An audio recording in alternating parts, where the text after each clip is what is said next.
कहते हैं कि प्यार अंधा होता है। प्यार में पड़ने वाला शख्स अपना भला बुरा नहीं सोच सकता। जी हाँ दोस्तों, इस केस में भी कुछ ऐसा ही होता है। प्राइवेट हॉस्पिटल में काम करने वाली एक महिला डॉक्टर को एक नेताजी से प्यार हो जाता है। वह अपना सब कुछ उस नेता को सौंप देती है, लेकिन नेताजी का प्यार प्यार नहीं बल्कि सिर्फ हवस थी। उसका प्यार इससे ज़्यादा कुछ नहीं था। नेताजी ने महिला का खूब जमकर शारीरिक शोषण किया, शादी का झांसा देता रहा और उसके साथ शारीरिक संबंध बनाता रहा। जब भी महिला डॉक्टर उसको कहती कि शादी करनी है तो वो कभी भी इनकार नहीं करता, बल्कि यही बोलता कि हम दोनों जल्द ही शादी कर लेंगे। लेकिन तारीख पर तारीख देने लगता, जैसे मुकदमा कचहरी में चला हो। आज शादी नहीं करूँगा, कल करूँगा, कल नहीं करूँगा, परसों करूँगा, अभी मुहूर्त अच्छा नहीं है, जब मुहूर्त अच्छा होगा तो हम शादी कर लेंगे, हम कोर्ट मैरिज कर लेंगे, हम मंदिर में जाकर शादी कर लेंगे। इस तरह वो लेडी डॉक्टर को रोज़ बहाने पर बहाने बनाता रहता।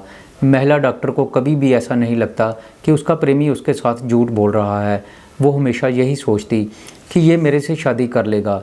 एक बार दो बार नहीं बल्कि 7-8 बार ऐसा हो चुका था। उस पार्षद ने महिला डॉक्टर को शादी का वादा किया, लेकिन शादी का टाइम जो वो देता वो उस समय शादी करने के लिए हाजिर नहीं होता, बल्कि कोई ना कोई बहाना लगाकर हमेशा शादी को टाल देता।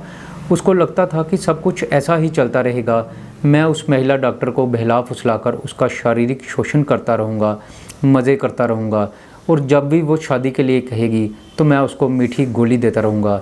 लेकिन फिर कुछ ऐसा होता है जिसकी किसी ने कल्पना तक नहीं की थी।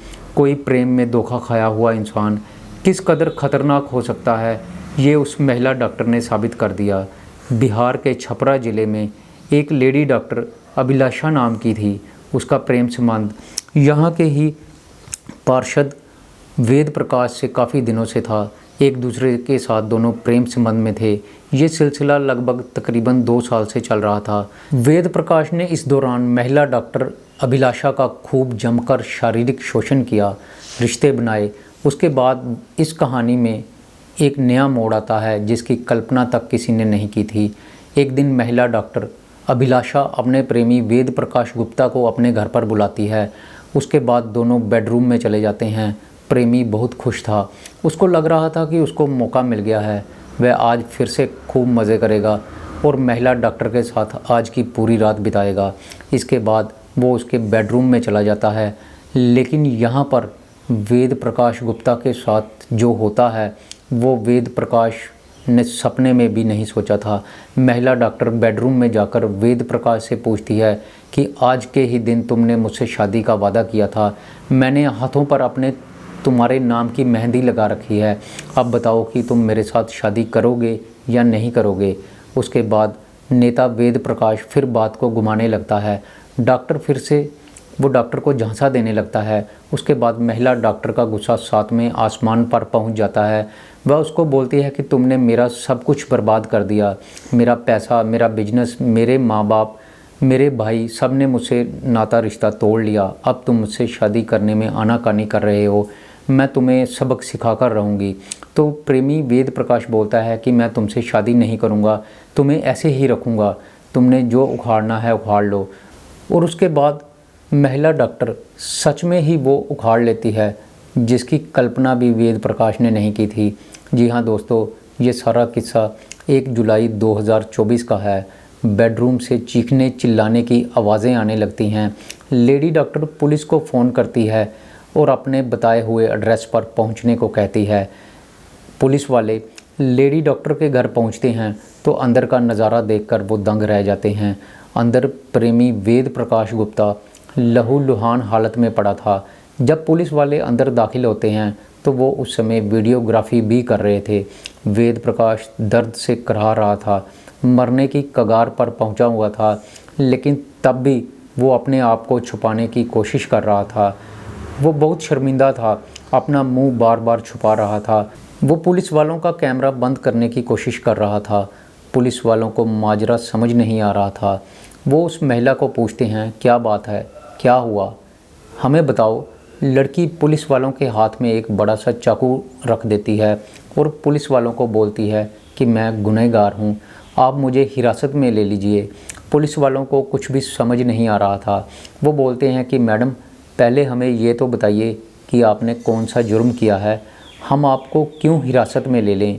चाकू जो आप हमें दे रही हैं इस पर खून भी लगा हुआ है, आखिर माजरा क्या है, यहाँ पर क्या हुआ है, हमें कुछ तो समझाइए।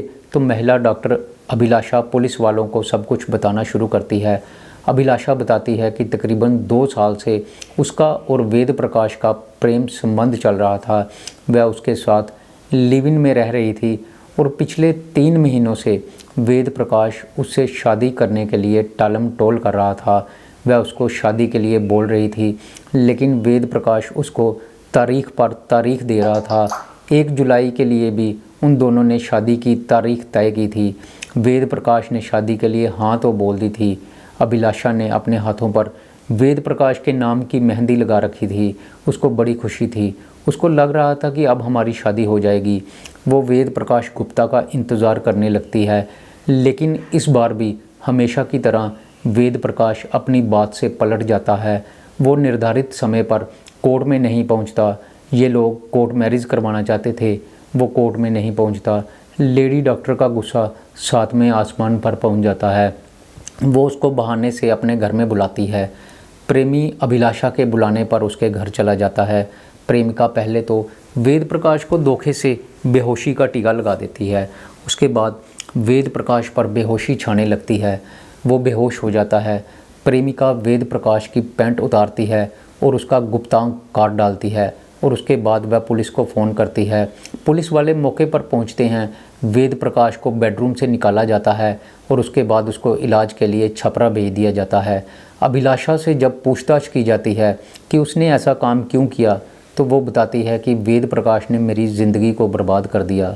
मैं नहीं चाहती कि वो कल को किसी और औरत को भी धोखा दे और किसी और लड़की को भी मेरी तरह बर्बाद करे।